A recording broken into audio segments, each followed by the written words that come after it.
ভাইরে, অবাক করা বিষয়, একটি মানুষের মতো দেখতে পৃথিবীতে 60টি মানুষ আছে। এখন আমার মনে হচ্ছে মানুষ ঠিকই বলে, কারণ এই পিকটি আগে দেখুন। এই পিকটি দেখে অনেকে মনে করতেছে, আরে ভাই, এটা তো আমাদের নোবেল জয়ী ডক্টর ইউনূস। কিন্তু দাঁড়ান, আপনি জানলে অবাক হবেন, ইনি আসলে ডক্টর ইউনূস নন। ইনি হলেন তারই ছোট ভাই ডক্টর মোহাম্মদ ইব্রাহিম। পেশায় তিনি ঢাকা বিশ্ববিদ্যালয়ের একজন নামকরা পদার্থ বিজ্ঞানী। দুই ভাইয়ের চেহারায় যে এত অদ্ভুত মিল, দেখে যে কেউ এক পলকে ভিমড়ি খাবেন। অনেকে বলবেন এদের মধ্যে কে ডক্টর ইউনূস, তবে সাধারণ মানুষের কাছে বিজ্ঞান পৌঁছে ডক্টর ইব্রাহিমের চেয়ে ডক্টর ইউনূসের চেয়ে কোনো অংশে কম নয়। ভিডিওটি এখনই শেষ করব, কিন্তু তার আগে আপনাদের কাছে একটি প্রশ্ন হচ্ছে, ডক্টর ইব্রাহিম এবং ডক্টর ইউনূসের মধ্যে চেহারার কি কোনো মিল রয়েছে? আপনার মতামত কমেন্ট বক্সে জানান।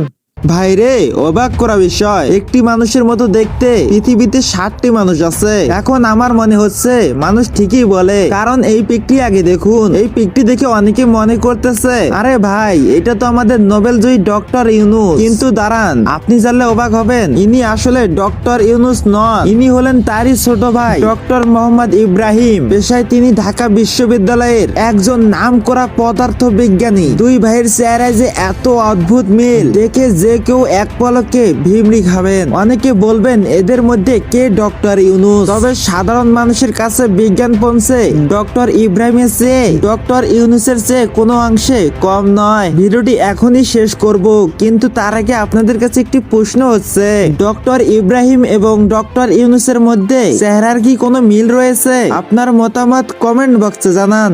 ভাইরে, অবাক করা বিষয়, একটি মানুষের মতো দেখতে পৃথিবীতে 60টি মানুষ আছে। এখন আমার মনে হচ্ছে মানুষ ঠিকই বলে, কারণ এই পিকটি আগে দেখুন। এই পিকটি দেখে অনেকে মনে করতেছে, আরে ভাই, এটা তো আমাদের নোবেল জয়ী ডক্টর ইউনূস। কিন্তু দাঁড়ান, আপনি জানলে অবাক হবেন, ইনি আসলে ডক্টর ইউনূস নন। ইনি হলেন তারই ছোট ভাই ডক্টর মোহাম্মদ ইব্রাহিম। পেশায় তিনি ঢাকা বিশ্ববিদ্যালয়ের একজন নামকরা পদার্থ বিজ্ঞানী। দুই ভাইয়ের চেহারায় যে এত অদ্ভুত মিল, দেখে যে কেউ এক পলকে ভিমড়ি খাবেন। অনেকে বলবেন এদের মধ্যে কে ডক্টর ইউনূস, তবে সাধারণ মানুষের কাছে বিজ্ঞান পৌঁছে ডক্টর ইব্রাহিমের চেয়ে ডক্টর ইউনূসের চেয়ে কোনো অংশে কম নয়। ভিডিওটি এখনই শেষ করব, কিন্তু তার আগে আপনাদের কাছে একটি প্রশ্ন হচ্ছে, ডক্টর ইব্রাহিম এবং ডক্টর ইউনূসের মধ্যে চেহারার কি কোনো মিল রয়েছে? আপনার মতামত কমেন্ট বক্সে জানান।